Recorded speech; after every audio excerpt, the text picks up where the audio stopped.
Hello my dear students, मैं हूं विपिन भैया और फिर आज मैं लेके आया हूं अंग्रेजी का वीडियो 3।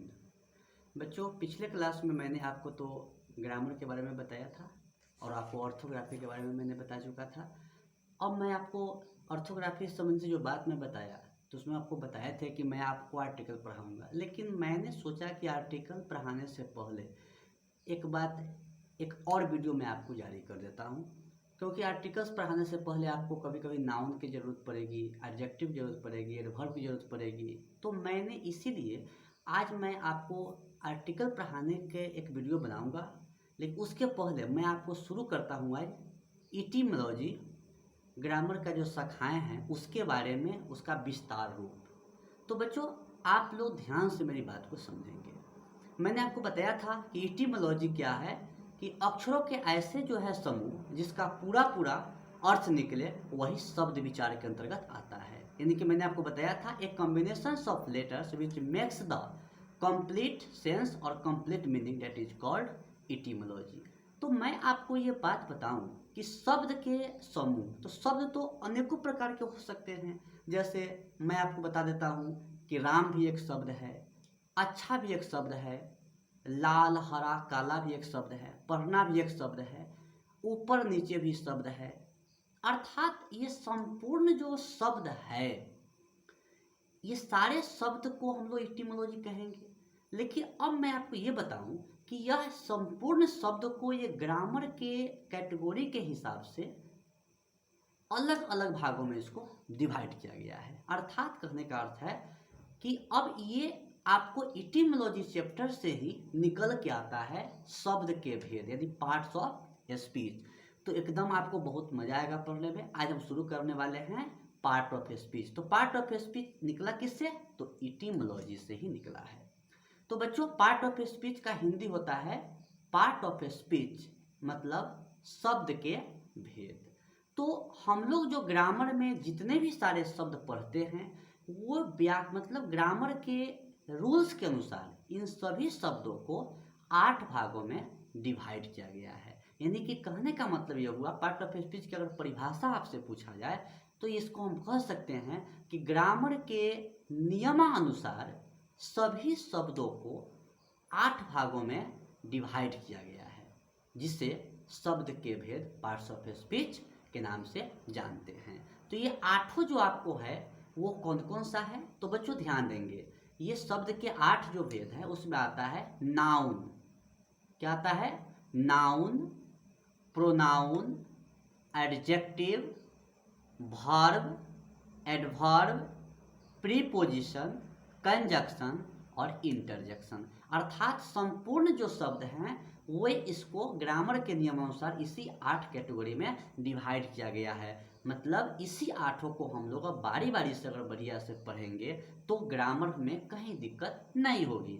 तो मैं आपको सबसे पहला जो इसका कंटेंस है नाउन, मैं उसको ले चलता हूँ नाउन की तरफ। बच्चों, नाउन के बारे में हम लोग समझेंगे। नाउन को हम लोग हिंदी में क्या कहते हैं? तो संज्ञा कहते हैं। तो नाउन का आपने बहुत बचपन से पढ़ते आ रहे हैं इस चीज़ को, अनेकों प्रकार से इसका डिफिनेशन आप याद करते चल रहे हैं। लेकिन नाउन का डिफिनेशन मैं आपको एक लाइन में बताता हूँ। Noun is naming word. मतलब कहने का मतलब है नेमिंग वर्ड, किसी चीज़ के जो नाम होते हैं ना उसको हम लोग संज्ञा कहते हैं। अब नाम की जब मैं बात करता हूँ तो नाम में क्या हो सकता है? किसी व्यक्ति का नाम हो सकता है, किसी वस्तु का नाम हो सकता है, किसी स्थान का नाम हो सकता है। ये सारे के सारे तो नाम ही है ना। तो नाम के कैटेगरी अलग अलग हो सकते हैं। तो कहने का मतलब ये हुआ कि संज्ञा किसी व्यक्ति, किसी वस्तु, किसी स्थान इत्यादि के नाम को संज्ञा कहते हैं। आ गया समझ में? कोई दिक्कत इसमें नहीं होनी चाहिए। जैसे राम व्यक्ति का नाम हो गया, पटना जगह का नाम हो गया, आम एक फल का नाम हो गया, लड़का अर्थात उस एक जाति का नाम हो गया, लड़की एक जाति का नाम हो गया। कहने का मतलब है पानी, तो कहने का मतलब है क्या है? एक पदार्थ का नाम हो गया। अर्थात कहने का अर्थ ये है कि अब मैं आपको नाउन का जो कंटेंस बताया, परिभाषा बताया, उसमें कोई दिक्कत नहीं होना चाहिए। आपको एक रन में याद करना है कि नाउन इज नेमिंग वर्ड, किसी भी नाम को संज्ञा कहते हैं। अब मैं आपको ले चलता हूँ नाउन के भेद, काइंड्स ऑफ नाउन। तो नाउन के जो कैटेगरी है बच्चों, इस कैटेगरी को अर्थात नाउन के 5 भागों में डिवाइड किया गया है और ये पुराने अंग्रेजी ग्रामर के अनुसार बांटा गया है 5 भागों में। वो 5 भागों में नाउन को कौन कौन हो गया? तो सबसे पहला बच्चों नाम याद रखना है प्रॉपर नाउन। क्या याद रखना है? Proper noun. मैं बता दूं, प्रॉपर नाउन को कहते हैं व्यक्तिवाचक संज्ञा। ठीक है, आ गया समझ में?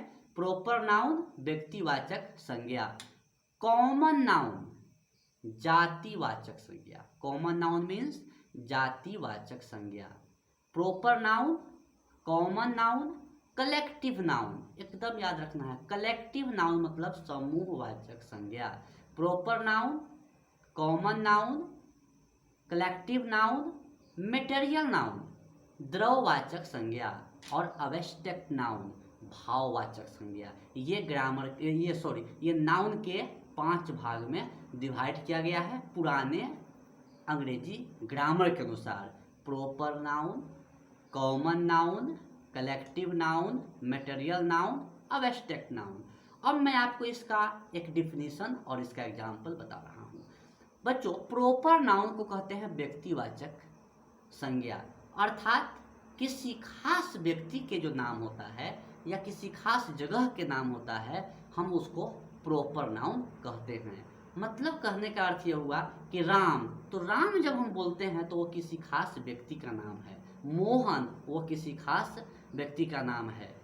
भारत, वो किसी खास देश का नाम है। अमेरिका, वो किसी खास देश का नाम है। अर्थात जहाँ भी प्रॉपर का मतलब हो गया कि किसी खास व्यक्ति, किसी खास जगह, किसी खास नदी का भी नाम हो सकता है। जैसे आपको मैं बता दूं गंगा, तो गंगा एक नदी का नाम है लेकिन ये खास नदी का नाम हो गया। क्लियर?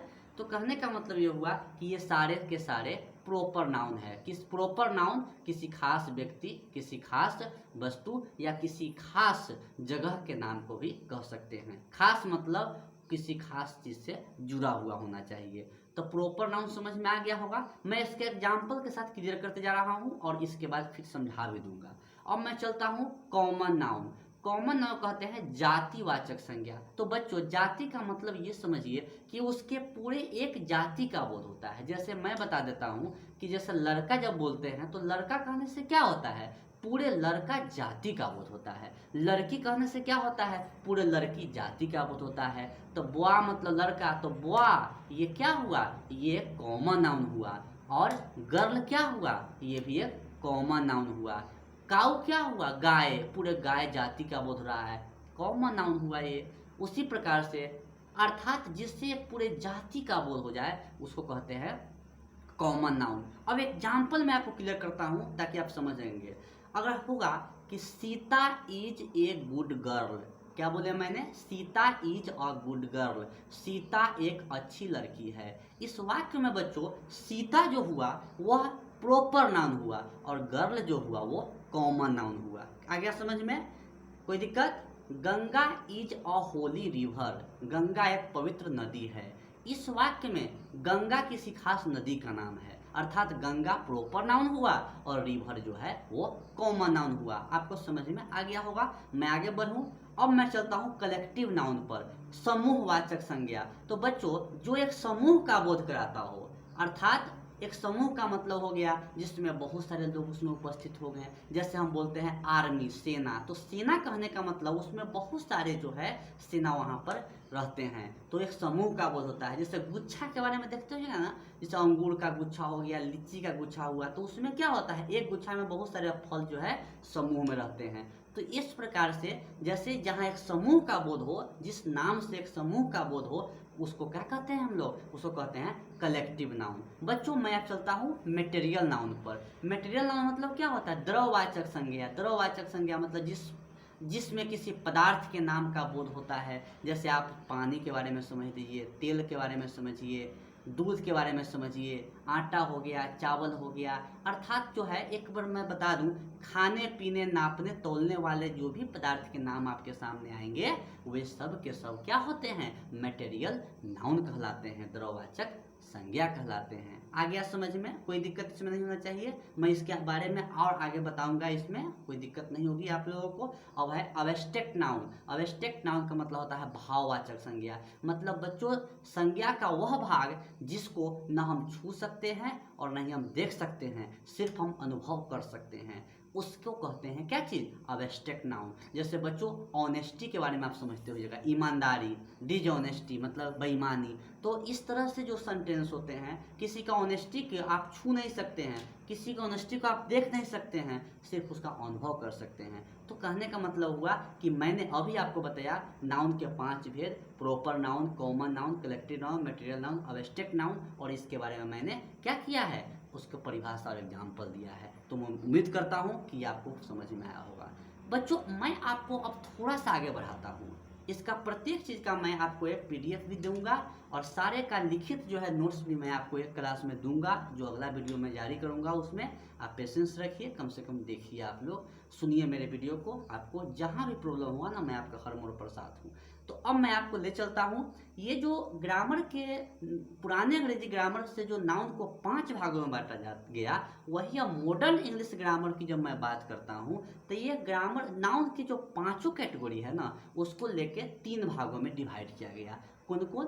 तो एक प्रॉपर नाउन जो है वो तो रहा ही, और इधर जो है एक बन गया काउंटेबल नाउन और एक बन गया अनकाउंटेबल नाउन। तो काउंटेबल नाउन जो बच्चों मतलब क्या होगा, सो मैं बता देता हूँ। प्रॉपर नाउन जो पहले बताए हैं सेम है। अब काउंटेबल नाउन जो है उसमें आप लोग ध्यान दीजिए, मैंने आपको बताया ना कॉमन नाउन और कलेक्टिव नाउन। तो कॉमन नाउन और कलेक्टिव नाउन ये दोनों को मिलाकर के बनाया गया काउंटेबल नाउन। बात समझ गए? और उधर जो मटेरियल नाउन और एब्स्ट्रैक्ट नाउन था उसको मिला के बना दिया गया अनकाउंटेबल नाउन। आ गया समझ में? तो कहने का मतलब हुआ कि अब नाउन के 3 भाग में बांट दिए गए, प्रॉपर नाउन, काउंटेबल नाउन और अनकाउंटेबल नाउन। तो प्रॉपर नाउन तो सेम रहा।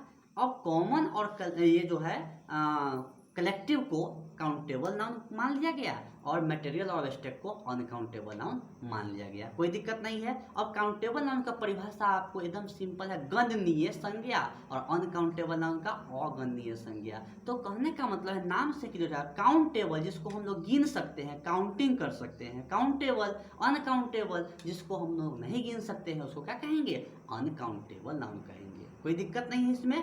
कोई दिक्कत होगी तो मैं आपको फिर से रिवीजन करा देता हूँ। काउंटेबल जिसको गिना जा सके काउंटेबल नाउन, जिसको गिना नहीं जा सके वो अनकाउंटेबल नाउन। आ गया समझ में? अब ये नाउन चैप्टर में आपको दिक्कत नहीं होगी, मैं ऐसा उम्मीद करता हूँ। अब मैं आपको नाउन चैप्टर का महत्व बताता हूँ। ये नाउन चैप्टर जो है ग्रामर को आगे क्या क्या चीज़ में इससे निकला सो बताते हैं। नाउन से ही निकला है नंबर। नंबर के बारे में मैं आपको पढ़ाऊंगा। इसी नाउन का होता है जेंडर, जो मैं आपको बताऊंगा। नाउन से संबंधित ये नंबर और जेंडर दोनों कंसेप्ट में अगला वीडियो में आपको मैं क्लियर कर दूंगा। अब आपको नाउन में कोई परेशानी होगी तो आप लोग क्या करेंगे, मेरे कमेंट करेंगे, और मैं आपको मतलब ऐसा विश्वास दिलाता हूँ कि सारे का मैं PDF बना करके इस रिटर्न जो है नोट्स जो है हम अगला वीडियो में जरूर जारी करेंगे। NMBB कोचिंग सेंटर आपको हर समस्या का समाधान करने के लिए आपके साथ है। अगर हमारी वीडियो आपको अच्छी लगे तो बच्चों आप सब्सक्राइब करें, लाइक करें और कमेंट जरूर करें। इससे क्या होता है कि मेरे अंदर जो कमी होगी अगला वीडियो में मैं उसको दूर करूंगा और आपको हर संभव कोशिश करूंगा कि समझ में आए। तो कहने का अर्थ है कि आप लोग मेरी प्रत्येक वीडियो को ध्यान से देखेंगे। ये था मेरा ग्रामर का पार्ट 3। अब पार्ट 4 मैं अगले क्लास में जारी करूंगा। धन्यवाद।